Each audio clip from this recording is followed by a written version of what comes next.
take a look at a mask that I find very interesting, and one that is part of a timeline of a character that has spanned quite a few years and has been resculpted and re-envisioned, if you will, several times. And that is the 2000 Don Post Studios Frankenstein Futura. So this version of this character is one of three versions. And this is, I guess you might say, the middle child of the three.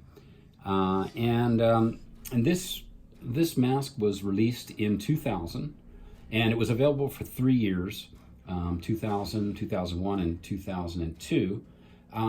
Let's first take a look at the 2000 catalog, and you can see a photo of this mask in the 2000 catalog.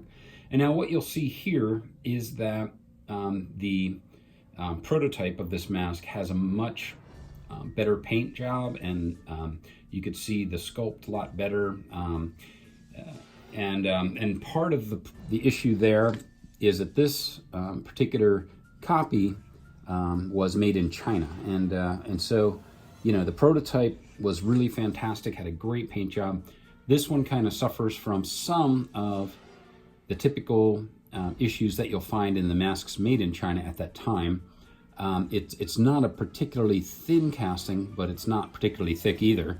It's sort of right in the middle, and it sort of suffers from that sort of smoothing of the sculpt that you'll find from a cast being thin like this. And the paint job is really, doesn't even compare really to the prototype paint job. This one is sort of very minimal. The casting is in this flesh-colored latex, and it's not a very well done paint job at all on this. You can see the airbrush marks here are very obvious and very primitive, if you will. The blood applied here is not done particularly carefully, but it's still a pretty cool character. As you can see, the main feature that you first notice of this mask is this vacuum formed dome that's on top, covering that sculpted in brain, which is part of this latex casting. And that's sort of a classic design that has been a classic at Don Post Studios for a very long time. And so I want to talk a little bit about that history. So this character first was available in the 1977 Don Post Studios catalog, and you can see here a photo of that original mask, which is known as Frankenstein 2001. And that's really just a fantastic mask, a classic. And this photo comes from Pete's website at the Devil's Workshop, his archive of mask catalog photos. Thank you, Pete. And this was sculpted, the original Frankenstein 2001 was sculpted by Bill Malone, and it's a real classic. And as far as I can tell, it was only shown in the 1977 catalog. And so, as I said, this one was available for 3 years. It was released in 2000, available in 2000, 2001, and 2002. It was shown in the 2000 catalog, and it was also shown in the 2002 catalog. Here's a photo of that catalog. Now, the 2001 catalog listed it as available in the back in the mask listing, but its photo was not shown, as far as I can tell, in the catalog. So it was available for 3 years. Now, this one was part of a trio of reissued masks in 2000, and they were sculpted by Steve Wang. And so, really quick, if you don't know who Steve Wang is, you can research him. I think most people have heard of him or know who he is. He's a pretty well-known special effects artist, special effects makeup artist, as well as sculptor. He's worked with Stan Winston. He's worked with Rick Baker. He's worked with Patrick Tutopoulos. He has a couple of courses currently on the Stan Winston School online, and so he has a long history in the industry, and he sculpted this mask along with two others as a reimagining of the original Don Post masks.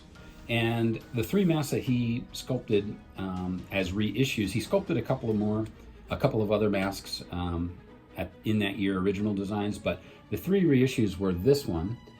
So this was obviously, as I said, the reissue of the Frankenstein 2001. He also resculpted The Alien by Bill Malone, and that was released as the Malonian Alien. And he did a sculpture reimagining of The Fly Mask by Bob Short, and that was released as Insecto. So this mask was also shown in Lee Lambert's great book, The Illustrated History of Don Post Studios. Here's a shot of that page showing this mask as well. And you know, this mask itself is really kind of well constructed, even though the paint job isn't the best. This has the tag from 2000. You can always sort of tell that 2000 year from this tag. It's the cover of the catalog in 2000 was this design. So that's sort of a giveaway in the year 2000 tags. But this mask, in spite of the paint job, it's pretty well constructed. This vacuum formed dome fits perfectly well. It seems to be glued in a little bit around there, but it's also tied in with these strings here, which are painted silver. And so they go through the molded in hole in the mask and a punched hole through the dome and tie the dome down, and it looks pretty good. Again, I wish the paint job was better. It kind of hides that good construction with a paint job that's not the best. But overall, it's not too bad. It's kind of hard to find this mask. I'm not really sure if I've seen more than one or so other copies of this mask. And so this mask has been this character, I should say, has been very popular over the years, the original 1977 version. And so a couple of years later, Jordu Shell actually resculpted this character again for Don Post Studios. And here you can see his original sculpt from Lee Lambert's book. This is the sculpt of a mask that he was at the time titling Frankenstein 3000. And then it was released. You can see here the prototype of that mask, and then the actual released version. And it was released as a mask that was called Cryonic Brain. And now I cannot find a catalog photo of Cryonic Brain. I'm not exactly sure which year in the 2000s it was issued. If anybody knows or has a photo of it in the catalog, I'd appreciate you showing that to me or posting it, and I'd be happy to see that because I could not find a photo of Cryonic Brain in the catalog. But as I said, this one's sort of the middle child, if you will, of that series. You have the classic 1977 Bill Malone version.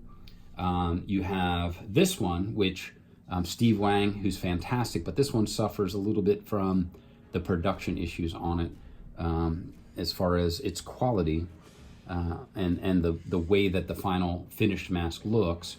And then you have that version, again here, by Jordu Shell. Now, Jordu said that the original Frankenstein 2001 was possibly his favorite mask of all time, and you can see the dedication he put into it. And I think his version, that released production version, is better, comes across as better than this particular character. But again, this one is fairly hard to find. If you have a chance to pick this up, I would absolutely recommend it. Not only because, you know, it's definitely a very cool mask, but it's also part of a long history of Don Post Studios and this character. And, you know, I'm really happy to get this one in my collection, especially with the original tag. And I'm happy to share it with you today. I hope you enjoyed this video. And as always, thanks for watching, guys, and we'll see you next time.